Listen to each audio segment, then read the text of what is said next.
Hi friends, எல்லாருக்கும் ஒரு வணக்கம். எல்லோரும் எப்படி இருக்கீங்க? நல்லா இருக்கீங்களா? நான் ரொம்ப நல்லா இருக்கேன் ஃப்ரெண்ட்ஸ். இன்றைக்கி நம்ம பேச போகிறது என்னென்னா சேவிங்ஸ் ஃப்ரெண்ட்ஸ். குக் பண்ணாலே இப்போல்லாம் கிச்சனில் நிற்கவே முடியல ஃப்ரெண்ட்ஸ். ஒரே வேர்வை தான், ஸ்வெட்டிங் மேலே ஸ்வெட்டிங் தான். அங்கே நின்று சமைக்கிறதுக்குள்ள அந்த ஹீட்டில் நம்மளும் ஹீட் ஆகிடுவோம் போல் இருக்குது. அந்தளவுக்கு ஒரு அனல் இருக்குது. யாரெல்லாம் இதை இது பண்ணுறீங்க, அனுபவிக்கிறீங்கன்னு சொல்லுங்கள். எல்லா பெண்களும் அனுபவிப்பீங்க.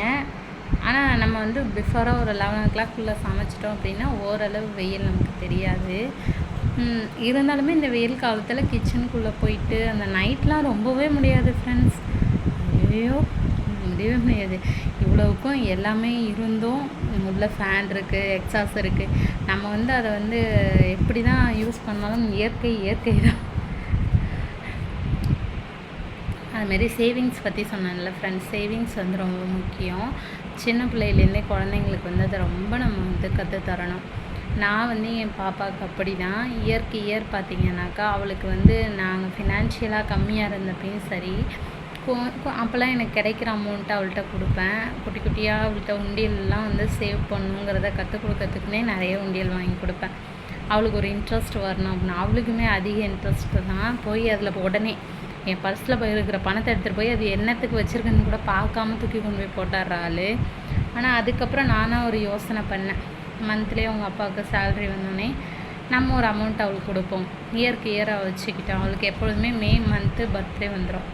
அந்த இயர் அவளுக்கு வந்து சேவிங் பண்ணுற அமௌண்ட்டில் ஏதோ கோல்டு, என்னால் முடிஞ்ச கோல்டோ இல்லை அந்த அமௌண்ட்டுக்கு ஏற்ற மாதிரி ஏதாவது வாங்கி கொடுப்பேன்.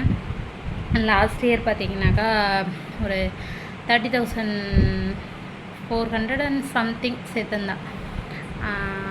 அது சேர்த்துருந்தா. அது இல்லாமல் சில்லறை வந்து ஒரு 2,000 தனியாக வச்சுருந்தா. அது எல்லாத்தையுமே சேர்த்து மேலே நான் ஒரு ஃப்ரெண்ட்ஸ் ஒரு 8,000 9,000 போட்டு ஒரு 2 கிராமில் தோடு ஒன்று வாங்கி கொடுத்தேன் பாப்பாவுக்கு. இந்த இயர் என்ன பண்ணியிருக்காங்க அப்படின்னாக்கா, நேற்று நைட்டு அந்த சேவிங்ஸை உடச்சிட்டோம். அமாவாசை வந்துடுச்சுல, போயிட்டு ஒரு நாள் போயிட்டு செவ்வாய்க்கிழமையோ இல்லை புதன்கிழமையோ போயிட்டு நம்மளால் எப்போ போக முடியுதோ அப்போ போயிட்டு பர்ச்சேஸ் பண்ணுவோம் அப்படின்னு. ஆனால் என்னென்னு தெரில, இந்த தடவை உண்டியில் உடச்சோன்னே அப்புறம் சேர்த்து எண்ணிட்டு பார்த்திங்கன்னா அந்த சேவிங்ஸ்லேருந்து ஒரு அமௌண்ட்டை எங்கள் ஊர் கோயிலில் வந்து கும்பாபிஷேகம் பண்ணுறதா சொல்லிக்கிட்டாங்க. அது வந்து எப்போ பண்ணுறாங்கன்னு எனக்கு தெரியல. ஆனால் வந்து பண்ண போகிறதா சொல்கிறாங்க. சரி பாப்பா, அதுலேருந்து நம்ம ஒரு பாதி அமௌண்ட்டை நம்ம அங்கே கொடுத்துருவோம். மீதி அமௌண்ட்டை நீ வந்து நான் உனக்கு ஏதாவது மாற்றி தரேன்டா. கொலுசு வந்து கொஞ்சம் குட்டியாக போயிடுச்சு, அதை திரும்ப மாற்றி தருவோம். இப்போ தான் எல்லா வெள்ளி விலையெல்லாம் எகிரி போயிடுச்சு ஃப்ரெண்ட்ஸ்.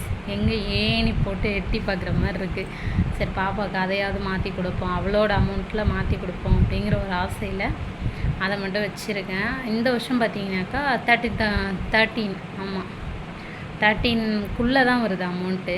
சரி, அதில் 5,000 கோயிலுக்கு கொடுத்துட்டு 5,000 இல்லை ஒரு ஏதாவது ஒரு அளவுக்கு அவளுக்கு போட்டு கொலுசு மாற்றி கொடுத்துட்டு மீதி அவள் பர்த்டே அன்றைக்கி ஆசிரமங்களுக்கு கொடுத்துருவோம் அப்படின்னு சொல்லிட்டேன் பாப்பாட்ட. நான் குழந்தைங்கள வந்து அவங்க பணத்துலேருந்து நம்ம வந்து எடுக்கிறோங்கிறது வந்து கொஞ்சம் சமாளிக்க வைக்கிறது கொஞ்சம் ஹார்டாக இருக்குது ஃப்ரெண்ட்ஸ். ஆனால் அதுக்கப்புறம் நான் புரிய வச்சேன். ஆனால் கோயிலுக்கெலாம் அவள் ஒத்துக்கிட்டா, அதே மாதிரி ஆசிரமத்துக்கு ஒத்துக்கிட்டா ஃப்ரெண்ட்ஸ்.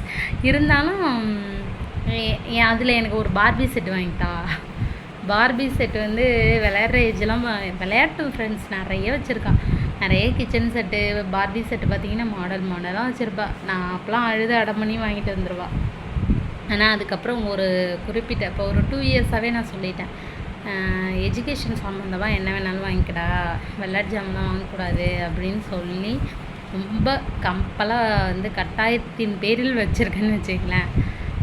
ஏன் இதை வந்து நான் உங்கள்கிட்ட சொல்கிறேன்னா, குழந்தைங்களுக்கு வந்து சேவிங்ஸ் மனப்பான்மை வந்து நம்ம இப்போயே கொண்டு வந்துட்டோன்னா ஃப்யூச்சரில் அவங்க கஷ்டப்பட மாட்டாங்க ஃப்ரெண்ட்ஸ். 100 ரூபாய் சம்பாரித்தா 10 ரூபாய் தனக்குன்னு எடுத்து வச்சுக்கிட்டாங்கன்னா ஃப்யூச்சர் ரொம்ப நல்லா இருக்கும். சிறுதுளி பெருவெள்ளங்கிற மாதிரி நம்ம சிறுக சேமிக்கிறது ஒரு நாள் கண்டிப்பாக கை கொடுக்கும்.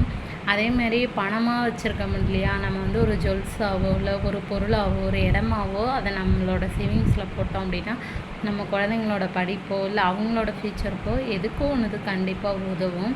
அதனால் சேவிங்ஸுங்கிறது ரொம்ப ரொம்ப இம்பார்ட்டன்ட். அதை சின்ன பிள்ளையிலே சொல்லிக் கொடுங்க. 5ல் வளையாது, 50ல் கண்டிப்பாக வளையாது. 5ல் என்ன சொல்லித்தரமோ அது 50ல் பிரதிபலிக்குங்கிறது உண்மை. பேஸ் எப்படி இருக்கோ அது அடித்தளத்தை பொறுத்து தான் ஒரு வீடு அமைங்கிற மாதிரி நம்ம அடிமட்டத்தில் என்ன நம்ம பிள்ளைக்கு சொல்லித்தரோமோ அது கண்டிப்பாக அவங்க ஃப்யூச்சருக்கு உதவும். நான் என் குழந்தைக்கு இதை சொல்லித்தரேன், நீங்களும் அது மாதிரி உங்கள் குழந்தைங்களுக்கு சொல்லித்தாங்க. நான் அந்த உடைச்ச இதை இது கூட ஆட் பண்ணுறேன் ஃப்ரெண்ட்ஸ். பாருங்கள், அமௌண்ட்டை நான் உங்கள்கிட்ட சொல்லிட்டேன், அதனால் உடைச்சதை மட்டும் அந்த வீடியோ இல்லைன்னா ஃபோட்டோ உங்கள் கூட ஷேர் பண்ணுறேன். Thank you friends. அது மாதிரி வீடியோஸே ஷார்ட்ஸே யாருமே பார்க்க மாட்டேங்க ஃப்ரெண்ட்ஸ். ஆனால் பரவாயில்ல, ஏதோ ஒரு 10 பேர் பார்த்தாலும் அவங்களுக்கு போய் என்னுடைய கருத்து சேருதுங்கிறதுல என்னோடய சந்தோஷம் கொஞ்சம் போதும்.